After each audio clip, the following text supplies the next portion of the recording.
Actually इथे photo काढायला अजिबात अलाउड नाही आहे, पण मी प्रयत्न करतो. जर झालंच तर नक्कीच तुम्हाला पादुकांचं दर्शन होईल. दत्त ऐसे लागले ध्यान, हरपले मन झाले ही तूपणाची झाली बोलवण, जनार्दनी दत्त ध्यान, दत्त ध्यान.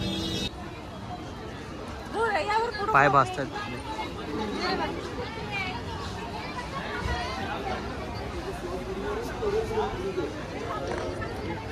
ही मंदिराची एंट्री आहे मेन, आणि हा जो गोपुरा दिसतोय ना, इथून तुम्हाला आतमध्ये दर्शन करायचं आहे.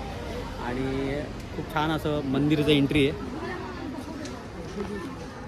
या ठिकाणी तुम्हाला काय प्रसादी वगैरे घ्यायचं तर या ठिकाणी आहे. सगळ्या ठिकाणी इकडे आहे प्रसादीचं स्टॉल आहे. इकडे ते चपळा काढायसाठी आहे, चप्पल वगैरे काढून तुम्ही जाऊ शकता.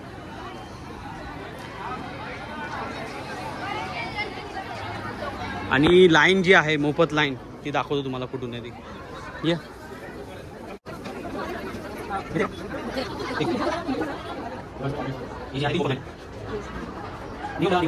श्रीपाद वल्लभ दिगंबर श्री गुरुदेव दत्त, श्री गुरुदेव. ही हा पूर्ण जी आहे ना, आता इथे बघा तुम्ही सगळे कंपार्टमेंट्स आहेत. तर तुम्हाला तिकडून म्हणजे दर्शन करायला भेटतं. आज सौभाग्य चांगलं आहे की लाईन नाही आहे. हा गोपुरा बघा, हा गोपुरा आहे जो तुम्हाला समोरून दिसतो. तो छान असा गोपुरा आहे. आणि नृसिंह सरस्वती महाराजांच्या निर्गुण पादुका या ठिकाणी आहेत. आणि त्याचं दर्शन आपल्याला खूप सौभाग्य लागतं आहे त्यांचं दर्शन व्हायला. श्री दत्त गुरुजींचे दुसरे अवतार श्री नृसिंह सरस्वती महाराजांचं दर्शन, आपल्या निर्गुण पादुकाचं दर्शन होणार आहे. आता आपल्याला ही जी लाईन दिसते, या लाईनीतून आपल्याला सरळ जायचं आहे.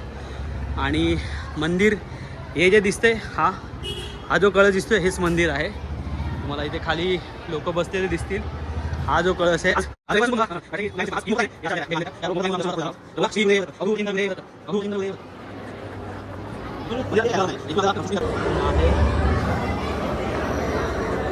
आहे नृसिंह सरस्वती महाराजांचा फोटो आहे.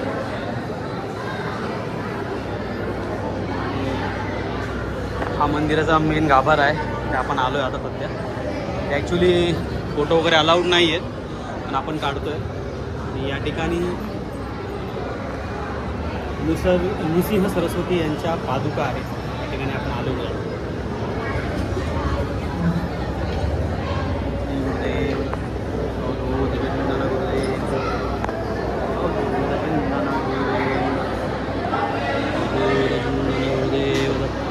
अवधूतचिंतन गुरुदेव.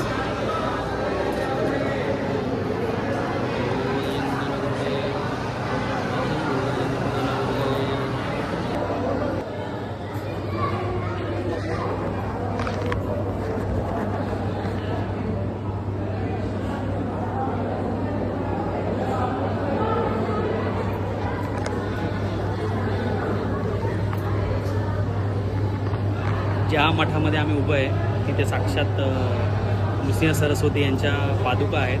ते दत्तगुरूंचे दुसरे अवतार आहेत, आणि या मठामध्ये त्यांच्या पादुका आहेत. ॲक्च्युली इथे फोटो काढायला अजिबात अलाउड नाही आहे, पण मी प्रयत्न करतो. जर झालंच तर नक्कीच तुम्हाला पादुकांचं दर्शन होईल.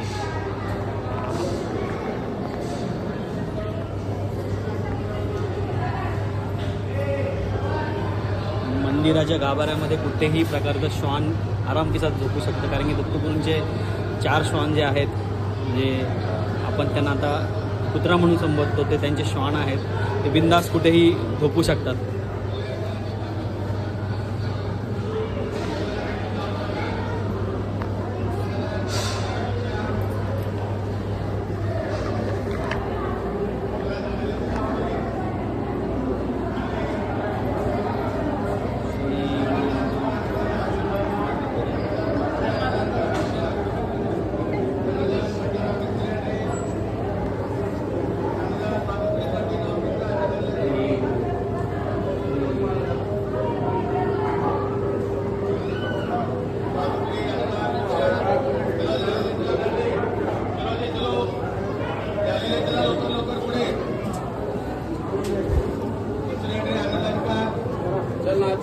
दान दक्षिणाला